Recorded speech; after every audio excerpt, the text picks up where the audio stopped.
Hello, and welcome to another Appfarm Developer Forum webinar. In this webinar, we're going to discuss app data in Appfarm Create, the process of reading in data and the process of handling data, and how these processes can be optimized. In part 1, we'll take a deep dive into Appfarm Create's app data, types of data sources, best practices and pitfalls, and so on. And then in part 2, we'll take a practical approach, we'll do some live demos, and we'll show how they're set up in the context of Appfarm Create. So let's begin with part 1, a deeper look at app data in Appfarm Create. We're going to start with the 5 different types of data sources that exist in Appfarm Create. And these may already be familiar to many people watching, but it's good to take a run through one more time, just in case. The first type of data source, and perhaps the most common, is a database-connected data source. As the name suggests, it is directly connected to the database. Any changes done client-side are immediately reflected in the database. When populating a database-connected data source, you need to send a query to the server, which then has to parse this query and return the data that fits this query from the database. Runtime-only data sources are stored in the browser's memory. You can change these objects as much as you like, but these changes will not be reflected in the database before the objects are persisted using a persist objects action node. As you can see from the diagram on the right, when you create a new runtime object, or you read an existing object to a runtime-only data source, you can manipulate this object as many times as you like, but these changes will not be reflected in the database before they are persisted. If you delete an object in a runtime-only data source, this object will still exist in the database. Data connectors act as direct pipes to the database, where you can create, update, or delete objects without needing to read them into the client first.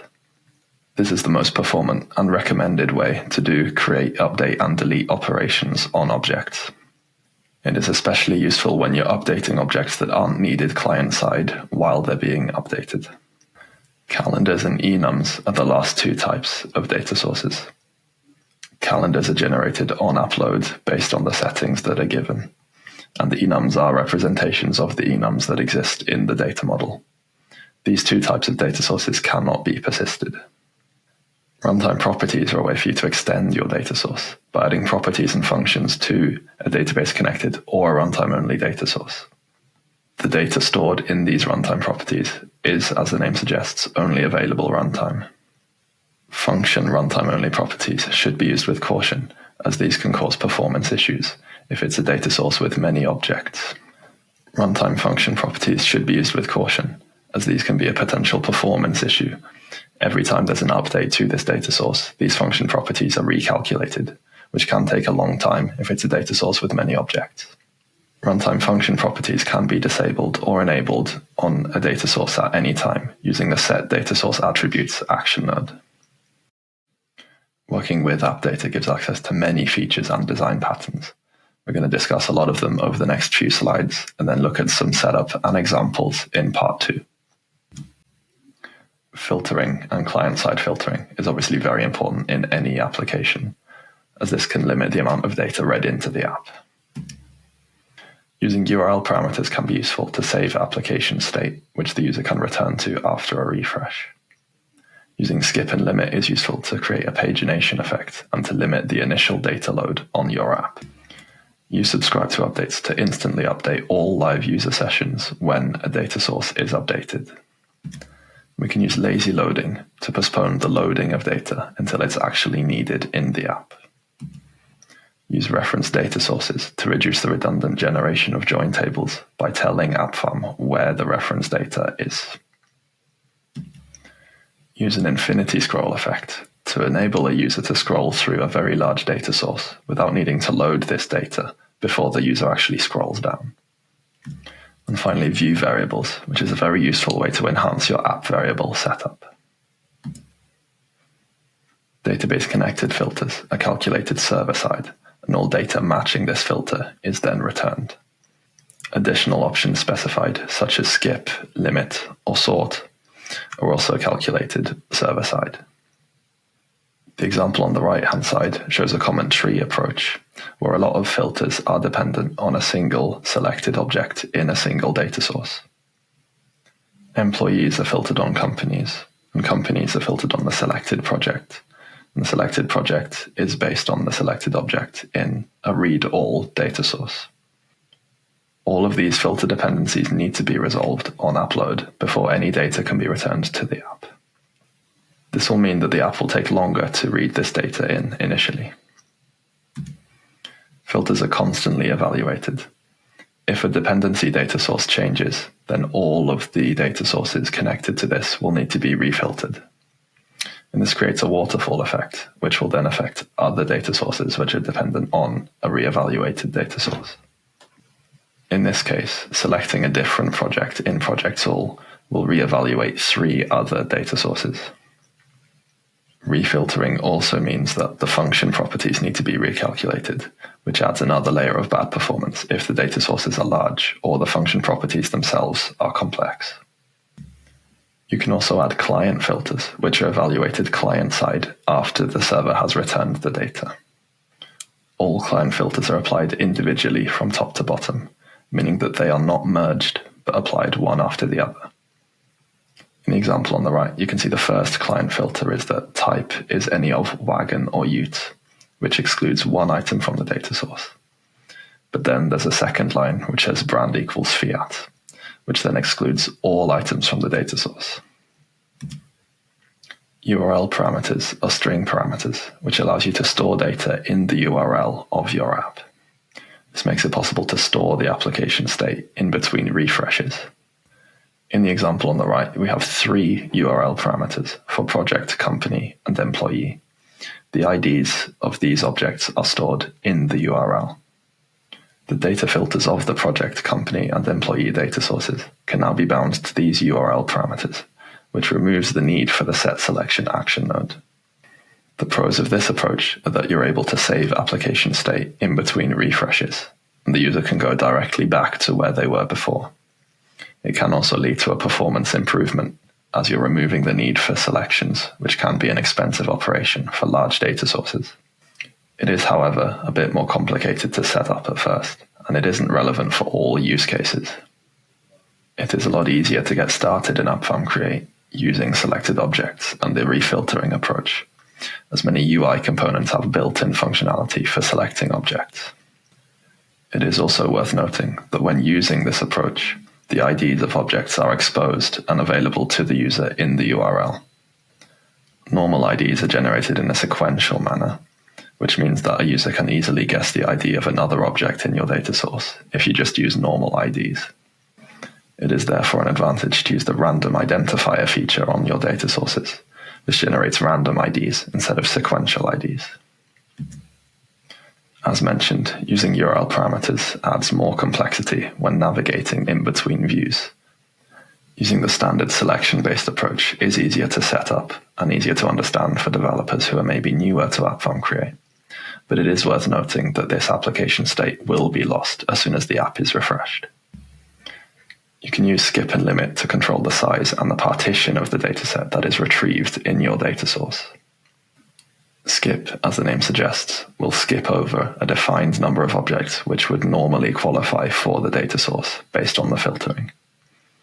And limit defines how many objects can be read into the data source at any one time. In the example on the right, we have a data source, myObjects. A filter is applied and the objects are sorted based on given parameters. And then we have skip 0 and limit 5. These are calculated server-side as part of the initial loading of the app, and then the first 5 objects are returned. At a later time, perhaps we want access to the next 5 objects in the data source. Now we can use the set data source attributes action node to set skip to 5 and limit to 5. This will read objects 6 to 10 into the data source. And maybe at another later stage, we want access to 15 objects at once. So we can set skip to 10 and limit to 15. And this will read objects 11 to 25 to your data source. Enabling subscribe to updates on a data source means that updates that are retrieved from other live sessions are automatically updating your data source in this user session as well. Changes are automatically reflected in this data source without the need for a refresh. This is useful when all active user sessions will need access to live data at the same time. You can see the example on the right, where we have turned on subscribe to updates for object X, and we have 3 active user sessions which interact with object X at the same time. When session 1 updates an object in object X and persists it to the database, these changes are then sent to active user sessions 2 and 3. It is worth noting that the same performance issues apply with subscribe to updates as they would for a normal update client side. For instance, if filters are dependent on this data source, then a lot of data sources will need to be refiltered and function properties will need to be recalculated every time there is an update to this data source. This is especially an issue when there are thousands of user sessions at the same time and rapid changes occur to this data source. Each change generates its own update message to all active user sessions. It is also worth noting that there is no delivery guarantee when it comes to these updates. Perhaps the user in user session 3 loses internet connection partway through, and this means that they do not get a specific update which was taken from user session 1. Many large solutions have a lot of data sources. As already discussed, most data sources should be filtered based on selected objects or URL parameters. However, there are some data sources where perhaps using read all objects actually makes sense. It is not necessary that the data in these data sources are available on upload. They should only be available when the user navigates to a specific part of the app where this data is then required. In this case, you can make use of lazy loading, where the data source is disabled on upload and then enabled when the user navigates to a specific part of the app. In the example on the right, we have 3 data sources: employees, projects, and companies. Employees and projects are active, and the data sources are populated on upload. However, the company's data source is inactive, so this data source is not populated on upload. We can have some logic similar to this when navigating to the company's view. Then we can use the set data source attributes action node to enable the data source again, and data is now read into the company's data source. And now, when the user navigates to the company's section of the app, the company's data source is populated, and the user is able to see the data in this data source on their screen.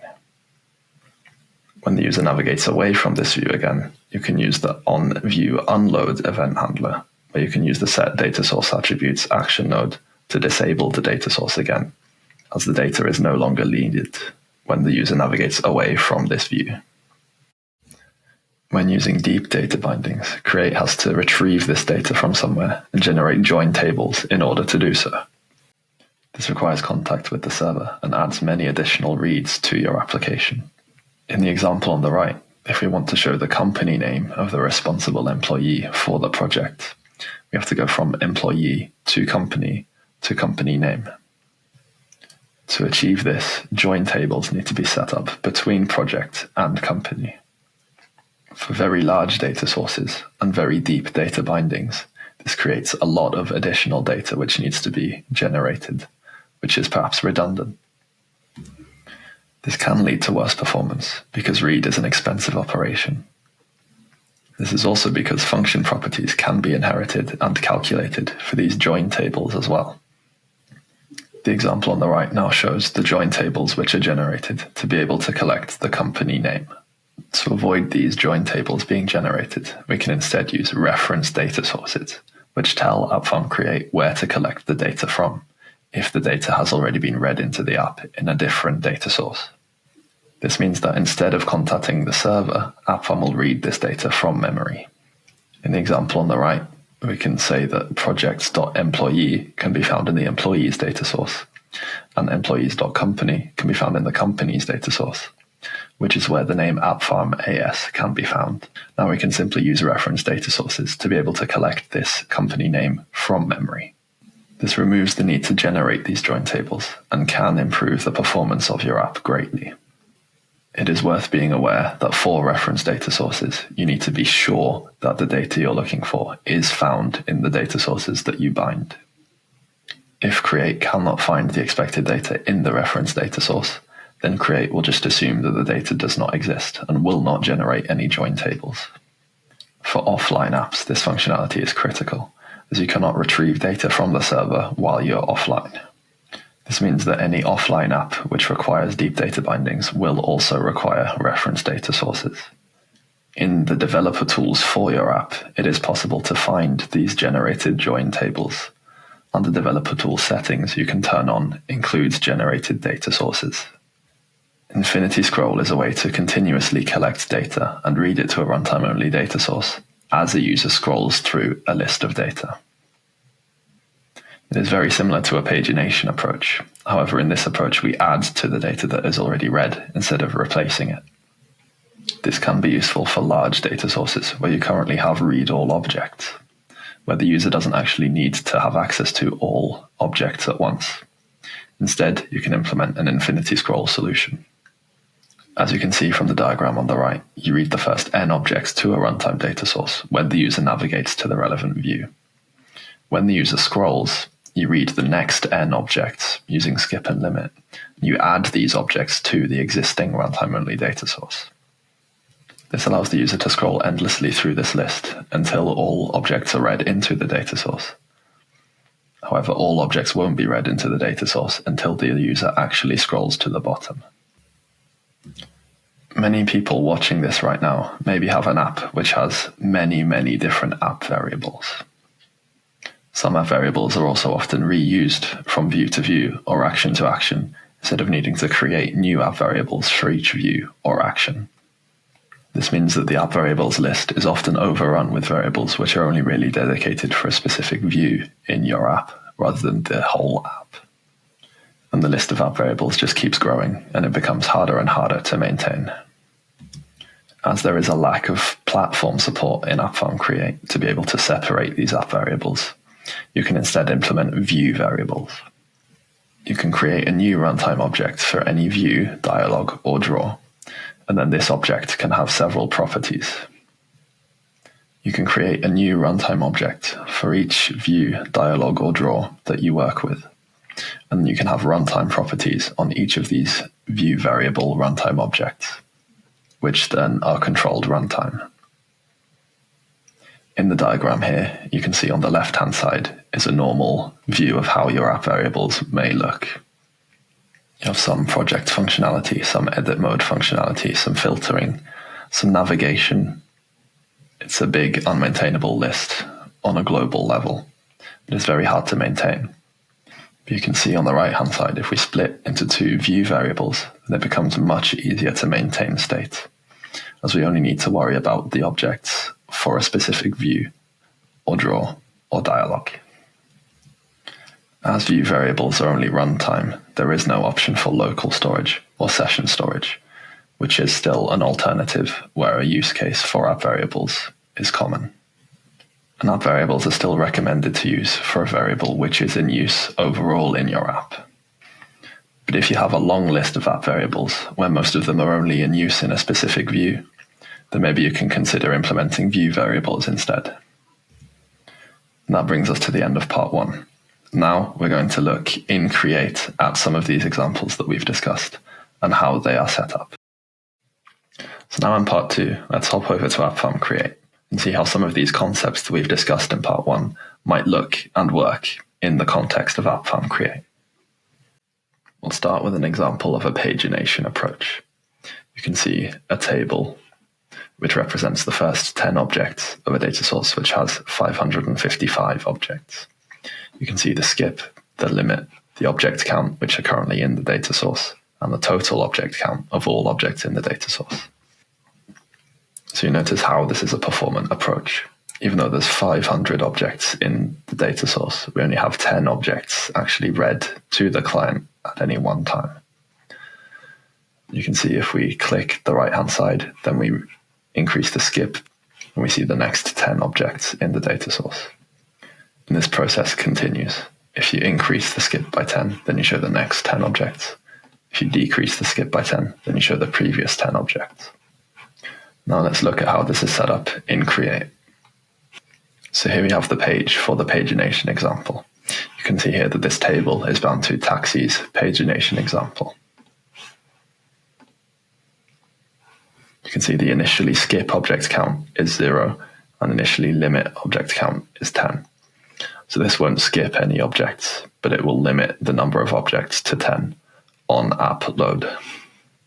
We have data binding text fields to skip, limit, object count, and total object count to be able to show how the pagination is working. This text here is simply a function which visualizes the number of objects in UR out of how many objects there are in total in this data source. And then the left and right arrow icon buttons are bound to this action here, where we set the skip and limit using action parameters. And then we use this set data source attributes action node to set the limit and skip based on the input from these action parameters. So you can see when we click the right hand arrow, we increase the skip by 10. When we click the left hand arrow, we decrease the skip by 10. So now we've seen how pagination works in Appfarm Create. Let's take a look at some lazy loading.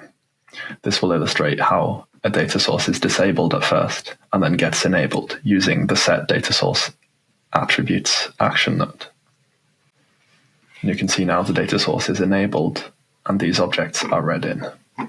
You can see it's a lot of objects, which is why it's good to use the data source attributes action node to only read in this data when it's needed. Now let's see how this is set up in Create. Here we have this page in Appfarm Create.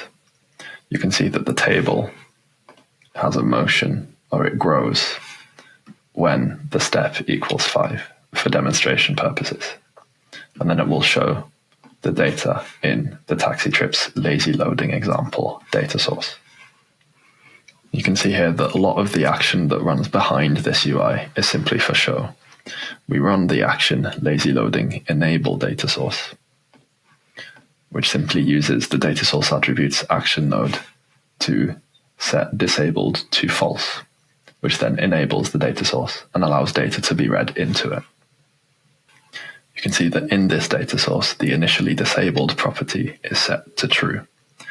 This means that the data will not be read on upload and will only be read when this property is set to false again, which is done when this action is run here. This is very performant, as in this use case, the taxi trips data source has over 800,000 objects. And this takes a long time to load the app if all of these objects need to be read on upload. In reality, the user does not need access to all 800,000 of these taxi trips, which is why it's useful to initially disable this data source, and instead only enable the data source when you need access to this data. Here we have a setup of infinity scroll. You can see that again we're bound to the taxi trips data source, but now we have 20 objects. But if we scroll down, then we collect 20 more objects, bringing the total object count to 40. This process repeats. Every time we reach the bottom, we simply add 20 more objects. So the user can keep scrolling for as long as they like. And they can scroll up and down again, because instead of pagination, we're adding these new objects to the existing data source. Every time the user scrolls down to the bottom, 20 more objects are collected.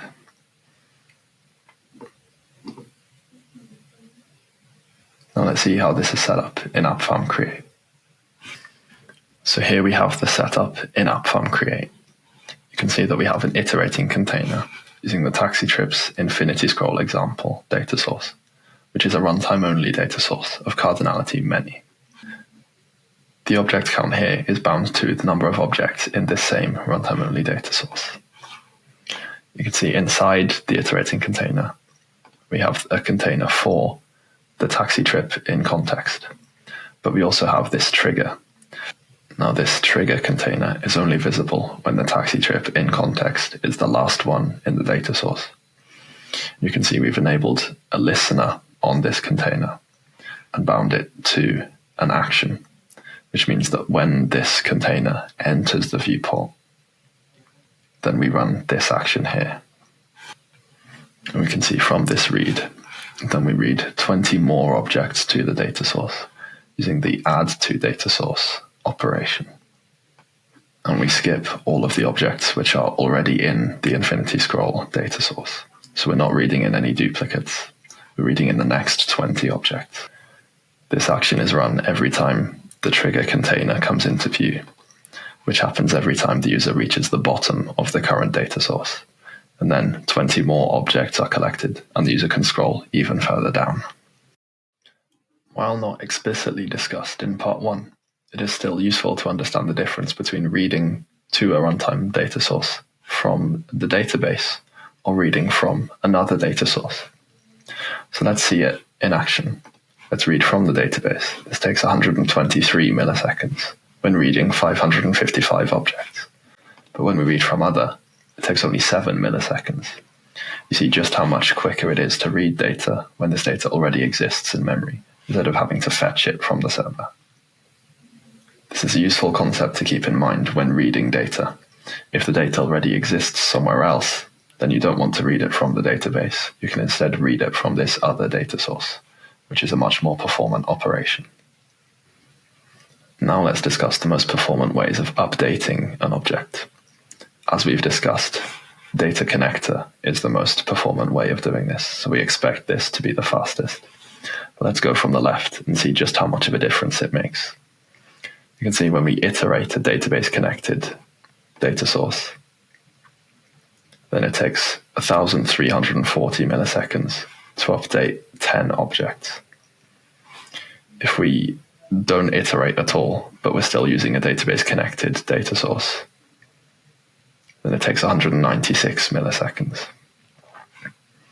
If we iterate through all 10 objects in a runtime data source, 1,229 milliseconds.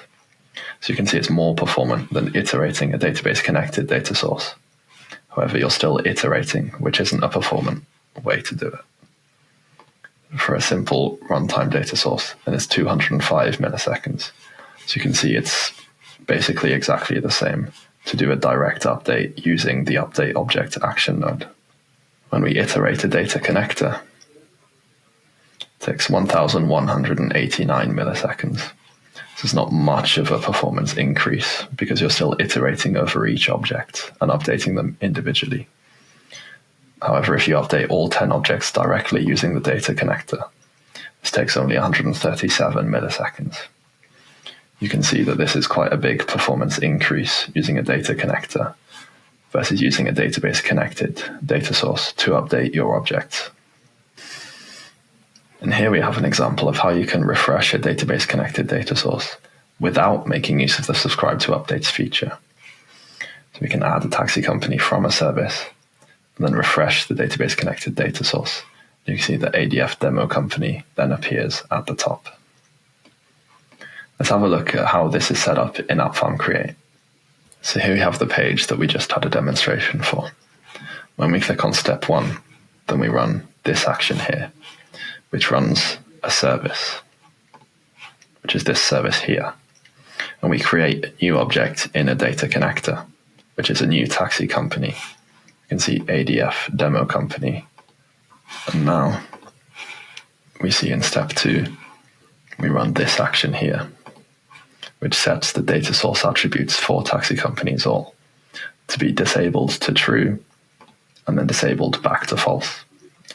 As discussed already, when setting disable to false, we then enable the data source, which means that all data matching the filtering is read into the data source. And this will then include the new taxi company that we've created from the service, and it will display it. This is a good way to simulate the refreshing of a data source without needing to rely on the subscribe to updates functionality. So now let's illustrate the difference between using URL parameters and using set selection. So you can see when we select an object and when we change this selection, the URL parameter updates itself here. You can see that this taxi ID does not look like a normal sequential taxi ID that you're used to. This is because we've made use of the random identifier, which we discussed earlier, which is a much more secure way of exposing IDs in the URL like this. You can see that when we change between these taxis, the URL parameter updates itself, and the selected object in the data source also updates itself. But now, with an object selected, and with an object in a URL parameter. Let's try refreshing the page. You can see that on refresh, the URL parameter still has the ID of the right taxi to select. So we can collect the right taxi in context from the URL parameter. We cannot do this from the set selection setup. This shows how using URL parameters is a good way to maintain the state of the application between refreshes.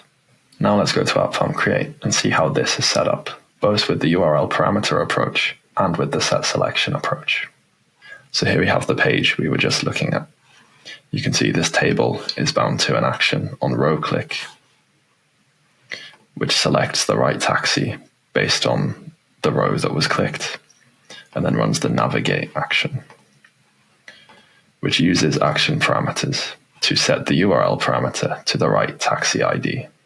And then this web request simply collects a photo from Unsplash based on the taxi that is selected. You can see that on the left-hand side, this is bound to the taxi URL data source, whereas on the right-hand side, this is bound to the taxi selected data source. You can see that the taxi URL data source is bound to the URL parameter taxi ID. These URL parameters can be set up here, and you can add as many as you like. The taxi selected data source is the normal setup, where you have the ID equals the selected object in the taxi's data source. This means that the taxi URL data source will populate itself based on the URL parameter, which is held after the user refreshes. But the taxi selected data source is based on the selected object in the other taxi's data source. Now, this selection is not maintained after a refresh. And this is why the taxi selected data source is not populated after refresh, but the taxi URL data source is. Now finally, let's discuss view variables and take a look at how they are set up in Appfarm Create. Here we have all of these variables, which are only in use in this view, which is why we set them up as view variables. We can see that as we show these two examples and hide them again, these Boolean values change, setting example 2 to true and back to false as we click this button. You can see that as we navigate through the different tabs, red, green, and blue, the tab index here updates. You can see as we type in new numbers in this calculator function, when we get the calculation, the user input 1 and user input 2 update themselves as well. Now let's see how these are set up in Appfarm Create. We've gone first to the global data model. You can see we have a view variable object class, which has no properties. After you set this up in your app, you can add in many different instances of this object class, which are all runtime only in cardinality 1. And all of them have runtime properties, which can be updated runtime. Each instance of this object class is bound to a different view, dialog, or draw in your app. And here is how the view variables view looks. You can see that user input 1, user input 2 are integer values, as is tab index. And then you have Boolean values for the examples. And now here on these fields, you simply data bind to your view variable for this view, and then the runtime property you want to data bind to. And then on click, you can update this view variable. You can see how, if you were using an update object using app variables, this list would be incredibly long, and it would be very difficult to find the specific Boolean that you want to update. Whereas when we're using view variables, you can find this block Boolean much easier. This makes it a lot easier from a development point of view to maintain state between views. And that brings us to the end of this Appfarm Developer Forum webinar. Thank you very much for watching.